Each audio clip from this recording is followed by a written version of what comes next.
Okay, guys, very welcome back to the show today. And my lights are going on and off and flickering, but it's all good. Today, I'm joined by professional wrestler Sam Houston, who you guys will know from WCW, Florida Championship Wrestling, WWF, many, many years of wrestling. How are you doing? I am doing great. I'm blessed. I'm happier than I've ever been in my life. Doing well. I'm having a great day. Every day above ground's a good one. What are you up to these days, man? Well, well, really, just kind of whatever I want. I spread the word for the master everywhere I go. I'm a walking sentiment.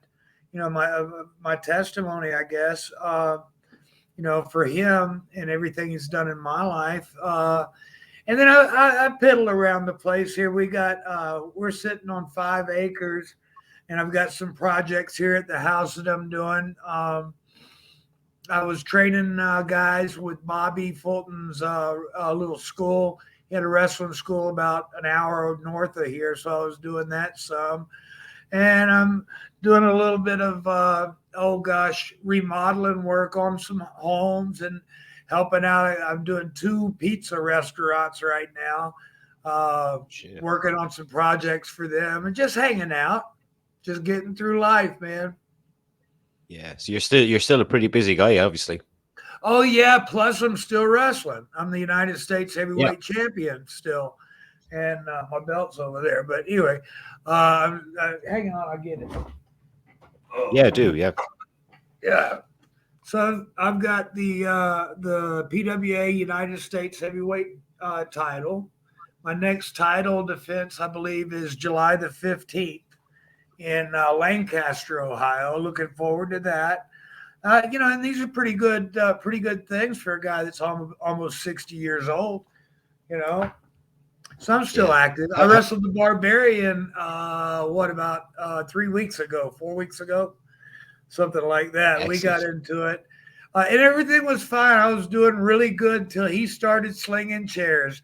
Then I had to start, swinging a chair, and it just all ended up. There was no winner. So anyway, I'll see Non-contest. him down the road. I'll hit him with a chair down the road.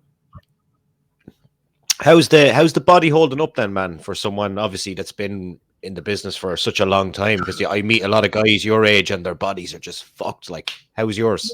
Well, I mean, oh gosh, in '91, I was injured. It was left me partially paralyzed on the left side of my body for a while, and then I got this doctor out in California worked on me and got me back on my feet walking again. And then the Northridge earthquake hit out in California, and I was in the middle of that, and I re-injured myself knocking doors down, getting people out. Well, the doctor worked on me again and got me back. Well, all the injuries were to my neck between my C3 and C6. Everything over the years fused together. I can just now start popping it again. But so I've been partially paralyzed twice. Then my career was over then, and I met Charlie Norris, and I started training with him at the developmental center there for WCW. And um, after 3 months of working out with him every day, he was like, "You need to get back in there." And I was like, "My career is over. I've been hurt." And he told me, he said, "I'm giving you everything I got, and I can't do anything with you when I get you in the ring." So that's when we decided that I would come back to the ring if I in a tag situation. And Charlie was my tag team partner, and together we went across the world. We went to Japan 5 times together. I was almost eaten by cannibals twice in New Guinea. You know, Jesus. huh? They were carrying me to You're the big black pot. Yeah, what I, happened? That's an interesting one. huh? You What want to hear happened? that? Okay, Yeah, we yeah, got of course. over to Port Moresby, Papua New Guinea, and they pick us up at the airport. We're driving to the hotel, and right when we're leaving the airport, I see this totem pole that's about 80 feet tall There's 3 of them sitting right at the airport. I'm like, well, okay, we're not in Kansas anymore, you know. So anyway, we get to the hotel, and the people there, it was like I'd walked into a Tarzan movie. And the next day I was doing an autograph. Well, that night we had a big party. The next day we were doing an autograph signing, and I was standing in this little bitty ring that's about maybe 4x4. They got ropes around me, and I'm signing autographs. Well, after about an hour and a half, I had to go to the restroom. I went to the restroom and got a soda.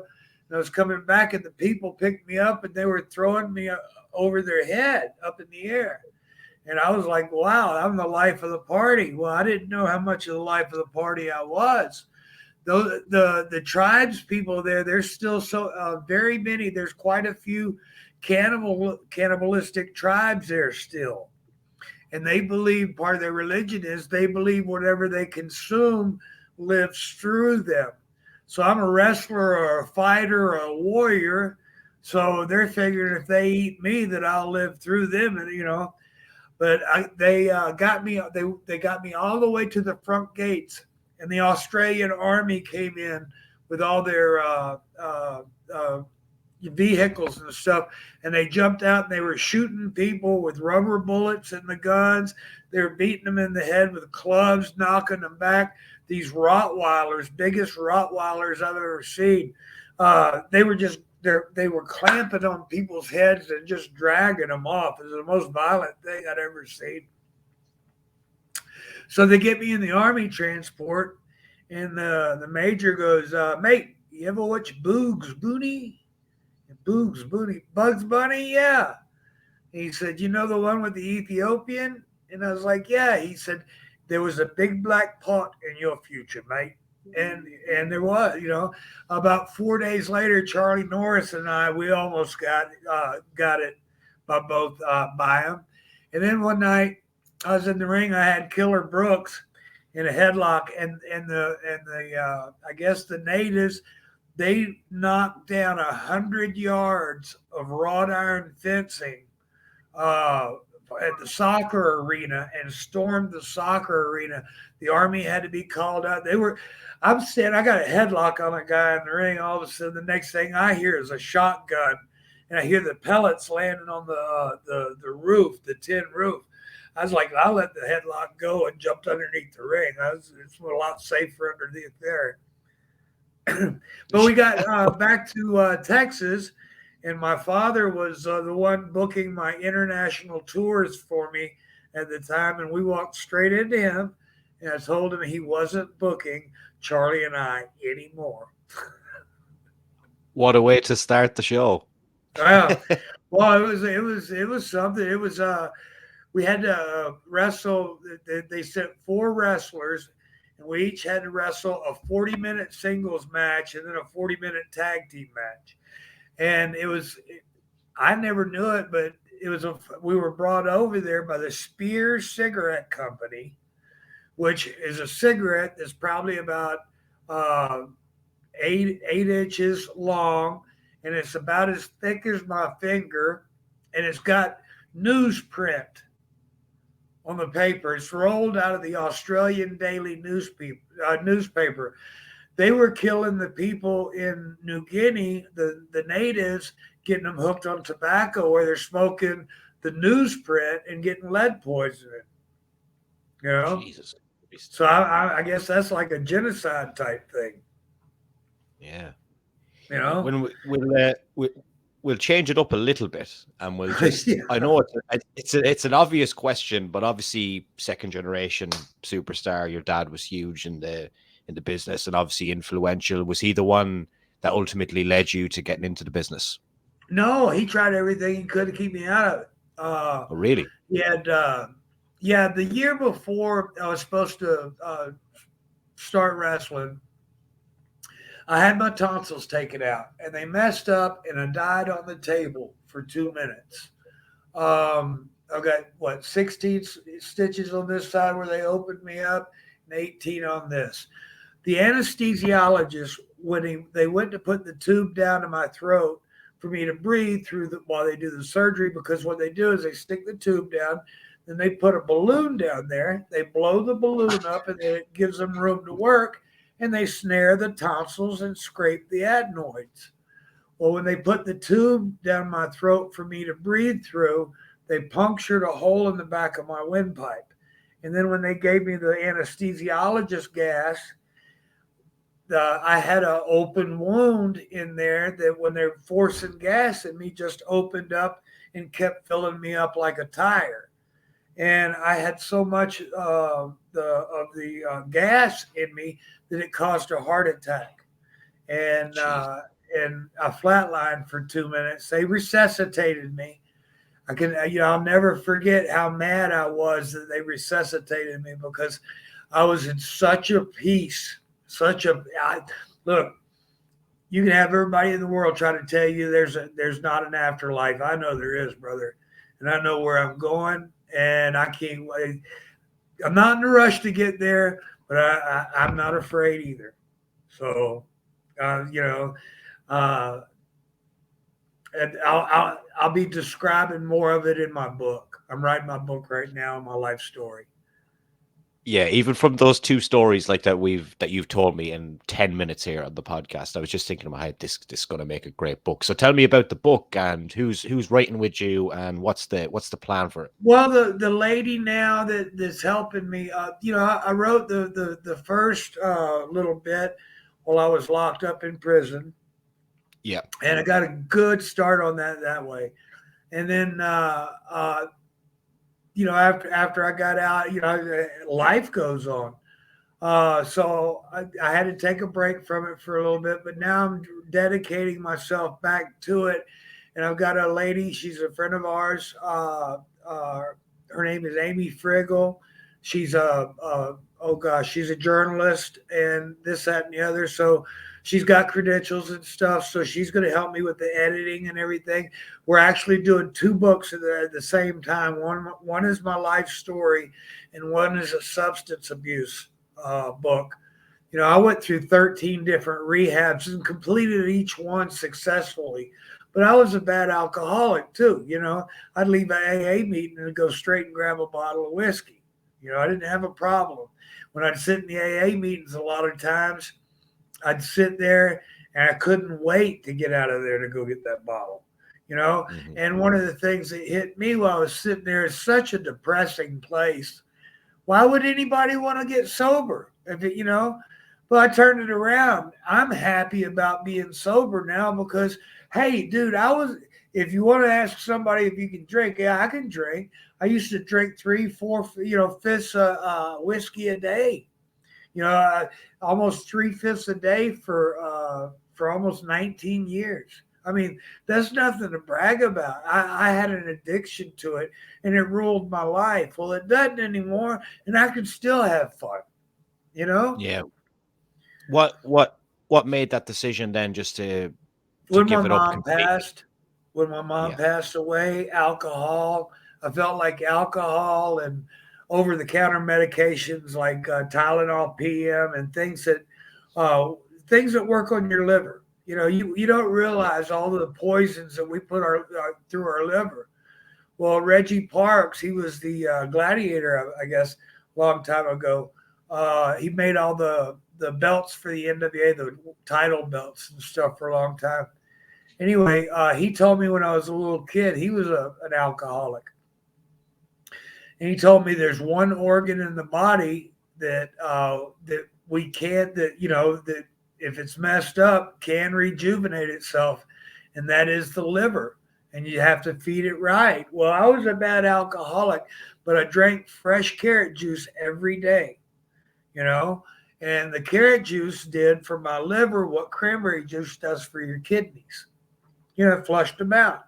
And, and Black Bart, I guess he was my nemesis for years and years and years in the ring and everything. He's got cancer now, and we're doing everything we can to see him through this. And his liver's been affected. He's got some spots on his liver. So I've helped him out with the carrot juice. We got him a juice maker, Kim and I. And then got him hooked up with some sourwood honey. It's a, oh gosh, it's a carcinogenic type honey. It kills cancer cells. The bees make it on this side of the world in two places, Brazil and Georgia in the United States. But it isolates, there's something in the properties with the sourwood honey that it isolates the bad cells from the good cells and kills the bad ones off. So it's a pretty Very good sorry. thing, you know. Yeah, very sorry to hear about Black Bart, and obviously wish him well. Was it hard to avoid stuff like pills and alcohol being in a business like wrestling when you were in it? Because it was kind of like rock and roll, wasn't it, really? Well, yeah, but you got to figure too. I mean, everything is a challenge everywhere you go. You know, you're okay. Let's just say for your image sake, you know. So for my image, if I, you know, now I don't worry about it. I am who I am. I'm proud of who I am. You know, I've always been proud, I guess, of what I stood for and everything. But I don't have to like prove anything anymore. I've already proved it. You know. Um, but yeah, at that point in time, you know, you start thinking and you start believing your own publicity, and you feel that you are Superman. You've got to do better than everybody else, and that was probably one of my biggest downfalls too. You know, because you hear like Dusty and Flair, you're going to party with the big dogs and blah blah blah blah blah, you know, and party Yep. all night long. You know, well, I took that to heart. I partied all night long. And one night I was sitting there, and uh, Rick, I guess he ordered at last call. He ordered 50 kamikazes and 50 Coors Lights. So I ran out of kamikazes in front of me. So I grabbed one of the kamikazes that was over by him, and I drank it, and it was soda water. It wasn't out. There was no alcohol in it. And I was like, oh, I got mad because here's a guy saying, oh, he's partying with us, but he's not drinking any alcohol or not drinking much alcohol, you know. But then I started thinking about it. If I was a world champion, if I was there was a target on my back for everybody, yeah, I'm going to go get everybody else drunk. I'm going to stay straight. That way I know I can come out of the situation okay, because there's always people looking. Yeah, that's interesting because you always hear people talk about the party element of Ric Flair, don't you? Yeah, you do, you know. But when I was with WWF, we got a little bit, I guess, more hardcore. I think with the party. Now we partied hard in WCW. Don't get me wrong, we partied Yeah, hard there, but we partied whoa for with WWF. I mean, we were rock stars there. I mean, it was unreal, and the pills, everything that was there. I mean, whatever you wanted, you could get. But that's yeah, true for anything at any time in any situation. If you want something bad enough, you will get it. You know, but in WWF, you know, you have the fans and everything. They all kind of know that they want to party with you or whatever. So we'd all line the boys up, and whoever the fans were, and they got to buy us all a double Jack Daniels, and they got to get one too. And then you toss it back, but then you got to gargle it for 5 seconds before you swallow it. Now, only a hardcore alcoholic is going to be able to do that, you know, yeah, without it coming yeah. through their nose or crying or something like that. But usually I the think people as a don't stick around too long. I think as an Irishman, I'd be able to give it a go. I think I'd be okay. Well, you know, back in the day now I got 14 years almost without drinking, but I did Yeah. have a certificate. I was a member of the Royal Order of the Screechers. Have you ever heard about Screech? No, no. It's a liquor up in Newfoundland. It's black as coal, thick as molasses, tastes like burnt Quaker State oil, and you got to chase it with Foster's Lager. But you take Oh, a bit of really? the Screech and then a bit of the Foster, and then a bit of the Screech, then a bit. I think that's where the Bushwhackers got their thing. You know? Yeah.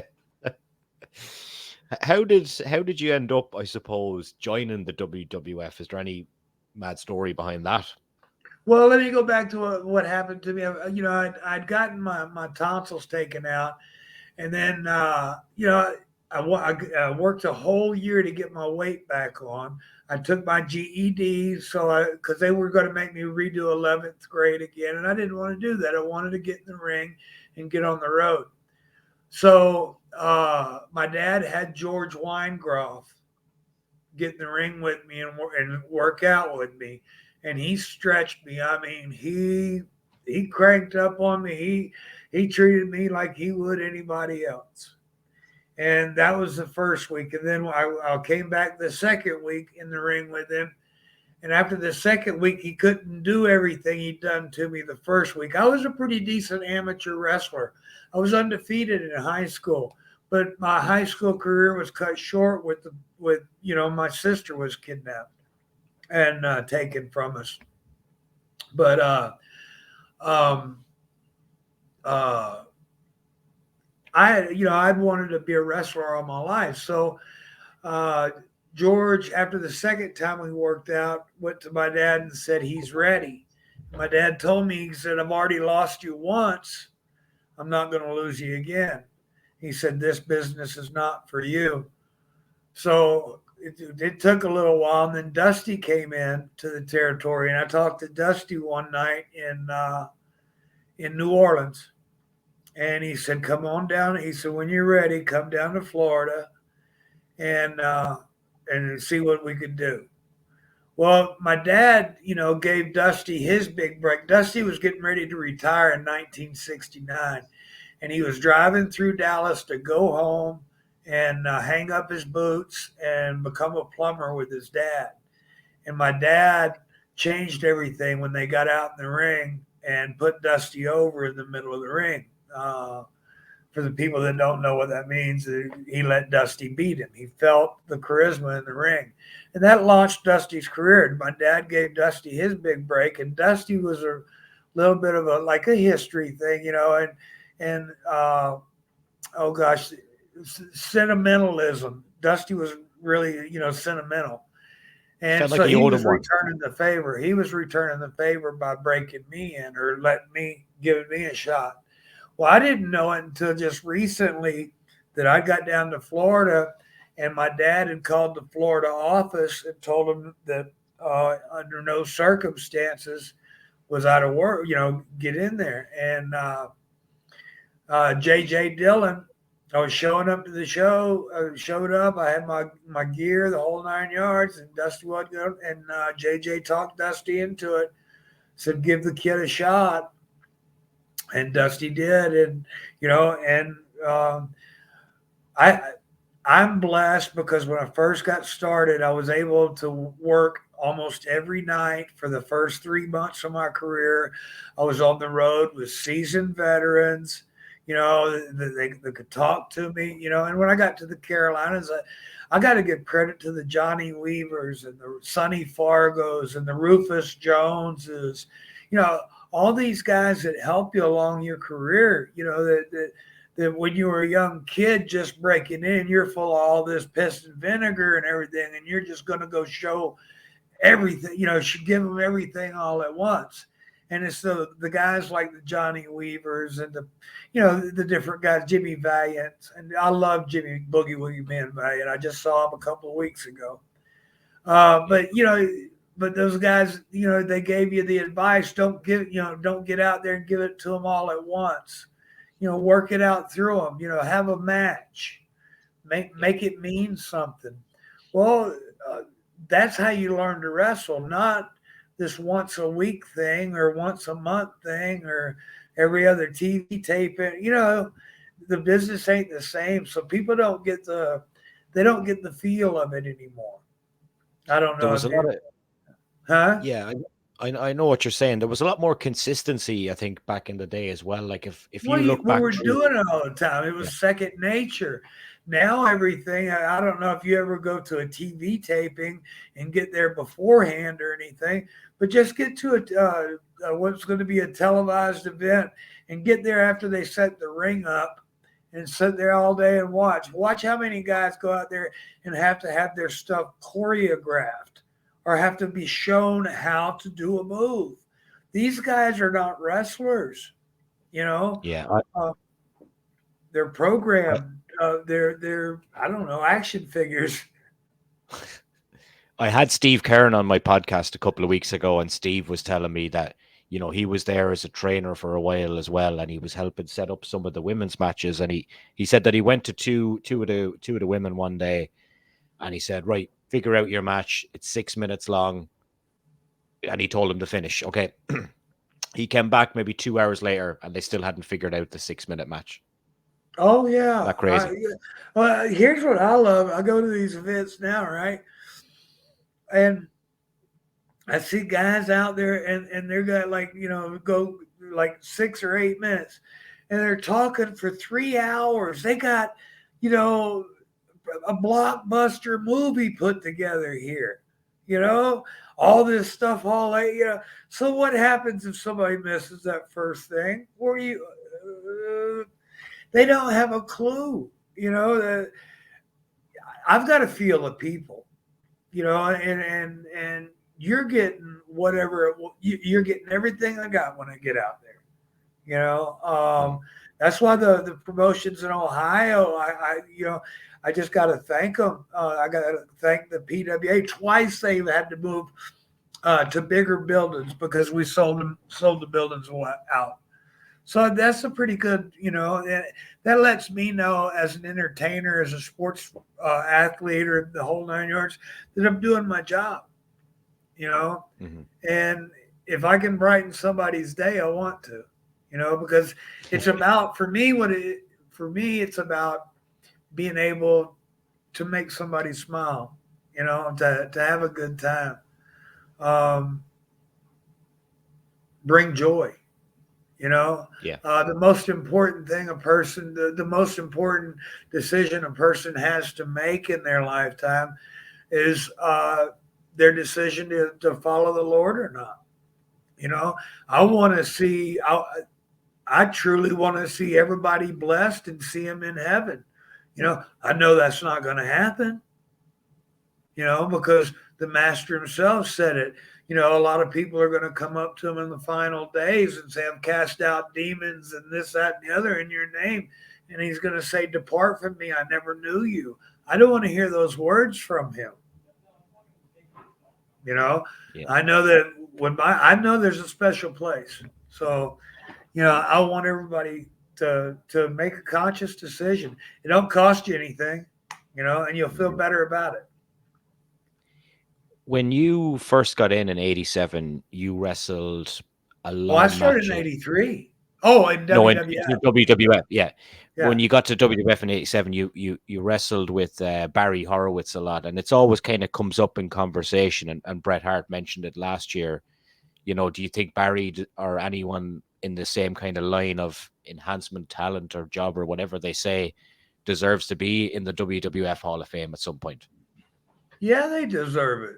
Without the Yeah, carpenters, you can't have a steeple on a church without a carpenter to build it. You're not yeah, gonna have a world. What's your world champion mean if he's got to beat somebody? You know what I yeah. mean? Somebody's got to go out there and be able to perform, because a lot of times the athletes getting pushed aren't the performers. Hmm. Look at Terry Gibbs.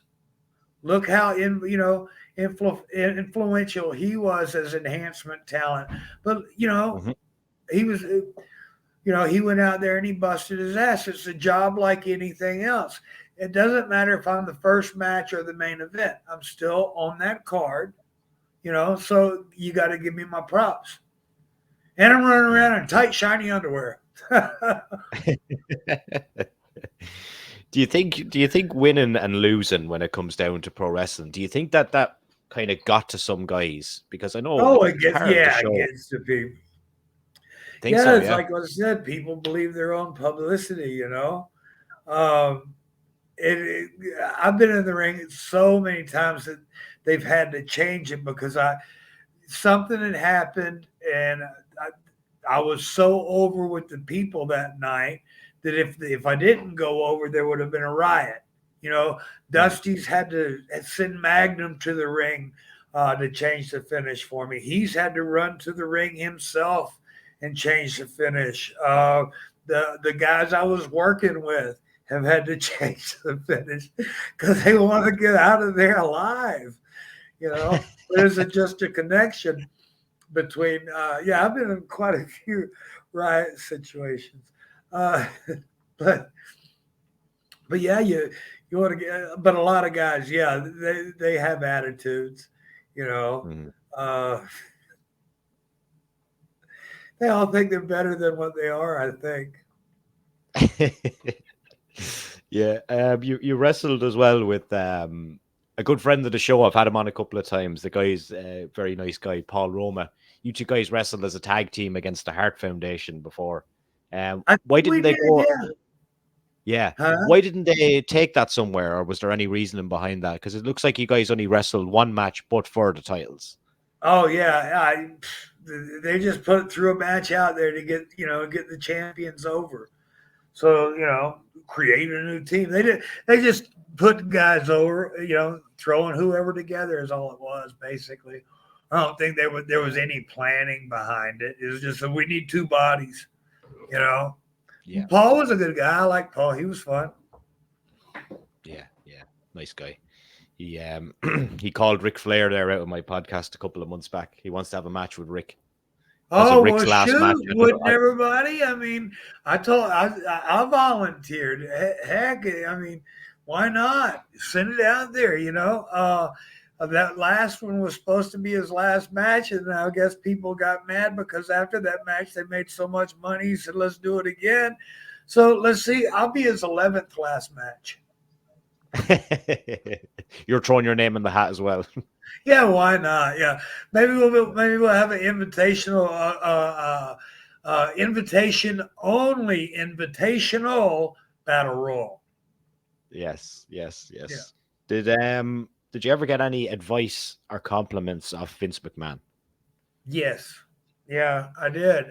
He told me that Survivor Series match that I was Ultimate Warriors team. I was on that one. Yeah. Whenever I got back to the come back through the curtain, he thanked me. He said, Sam, he said, you saved that match. He said, you were the only one out there that sold anything, and that goes back to winning or losing. Yeah, the guys didn't want to put each other over. They didn't want to sell each other's stuff, which is stupid because that's how you get over, by selling Yeah. each other's stuff. People got like stuff all messed up. But that's okay. What was Jim? Huh? Sorry. What was Jim like to work with? Because I know you two guys, you and the Ultimate Warrior, you had a good connection and bond, but not a lot of people say the same thing. So what side of him did you see? Oh well. See, when he first got up there, they just called him the Warrior, and they were filming his matches at TV tapings, but they weren't airing them because they didn't know which way to go with it. And we traveled together because I mean, I didn't hang with all the rest of the guys or anything, so we got along together. And then uh, uh, he was helping me with the weights and everything, working out because I didn't have a great body or nothing. I wasn't, he was helping me with that. Then I was helping him with, things in the ring and trying to work. But we traveled together and stuff. And really, after I got him to start smoking pot, he was all right. You mellowed He him out, had did you? these roid ragers. He was bouncing the car in El Paso, and he was bouncing the tires about that far off the ground. And I was like, whoa. And the two police officers are like, buddy, we're glad you got this. And they walked back inside. So what had happened was somebody was videotaping him, and he didn't have his makeup on.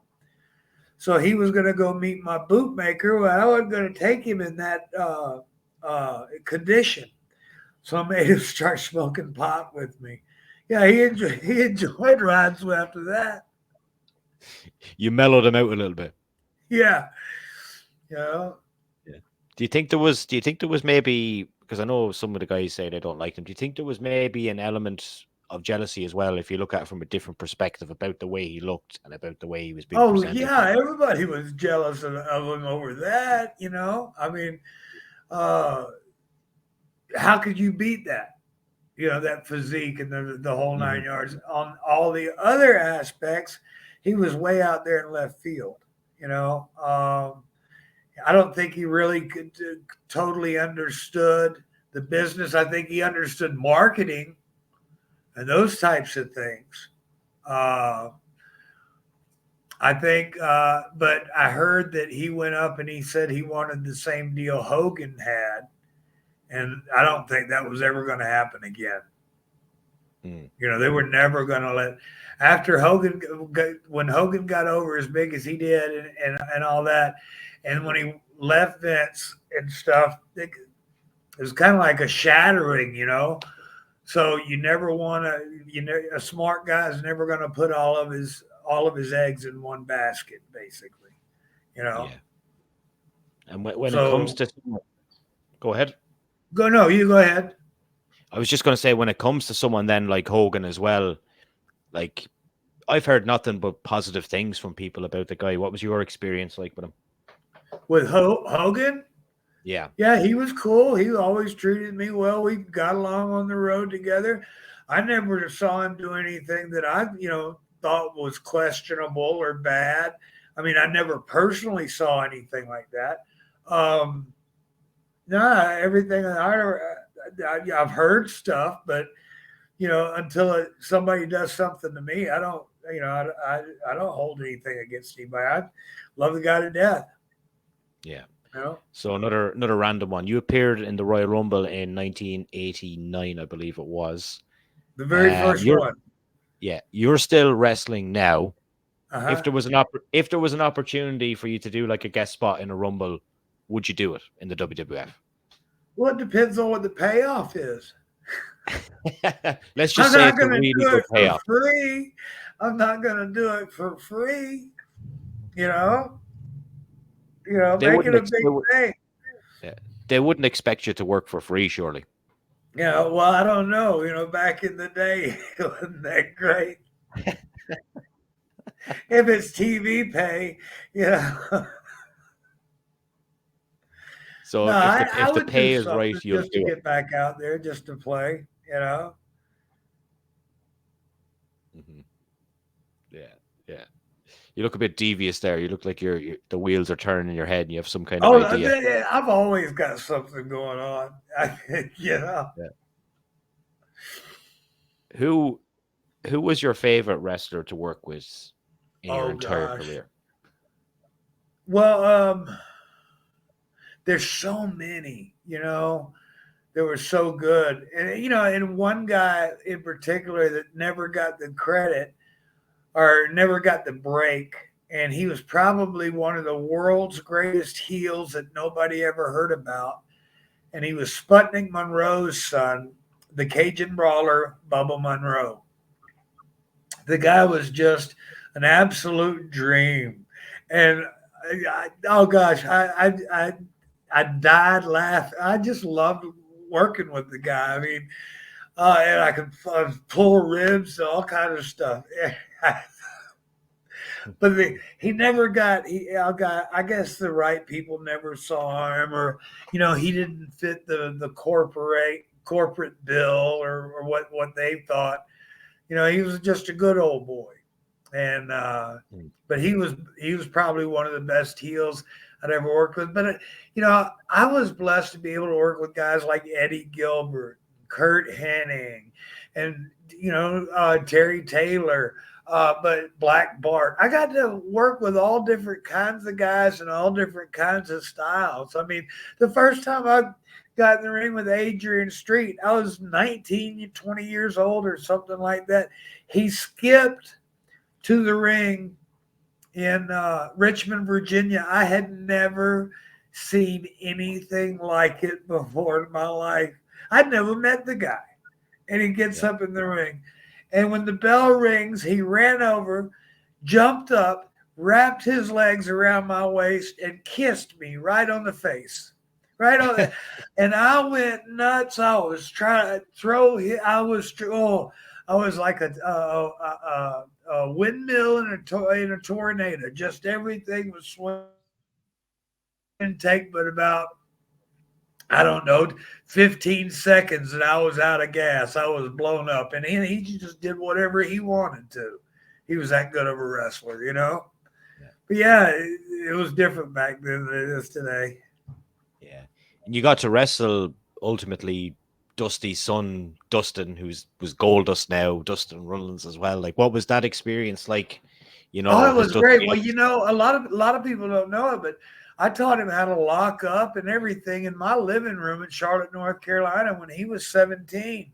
You know, oh, we were really? getting ready for the Great American Bash and all these big things then.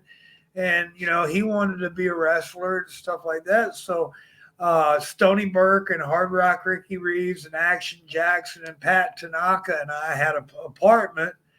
And we'd get him over there, and I taught him how to lock up, grab an arm, headlock, this, that, and the other, going through reversals, chain wrestling with him back then, you know. And then I got to wrestle against him for Vince in, I think it was Huntington, West Virginia, one night. I got to work with him there.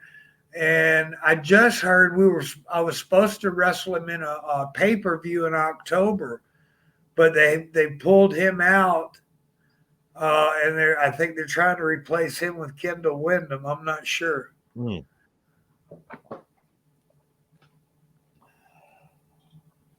Good guy though as well, and he's obviously in AEW now, and he's still wrestling. And obviously, his brother Cody is like one of the biggest things going now Yeah, in the well, business. yeah, Well, and you know, and I'm happy for them both. You know, I'm really happy for them both.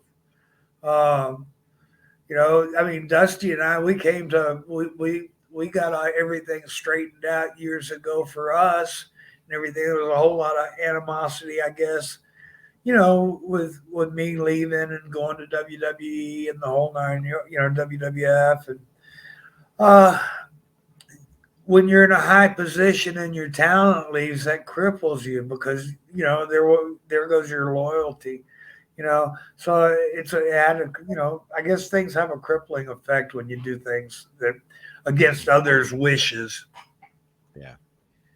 What's the strangest or funniest rib you've ever seen backstage Oh gosh. that you can Well, say?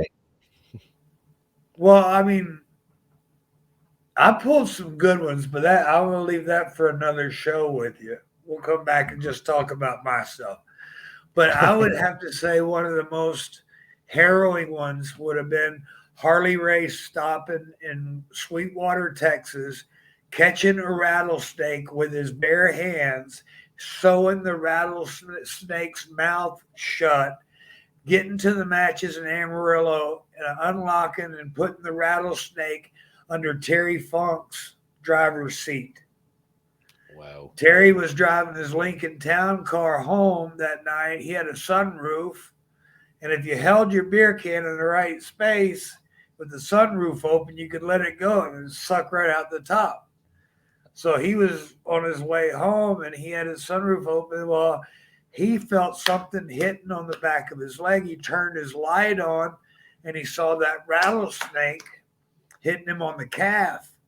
Well, he drove his car to the lake, you know, but he didn't know the rattlesnake's mouth was sewed shut neither, you know.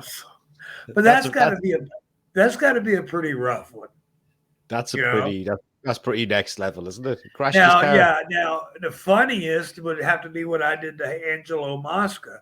I spread manure on his leather seats. I spray painted his headlights black on his car. Let all the air out of all of his tires. I jacked his back end off the ground. It was epic.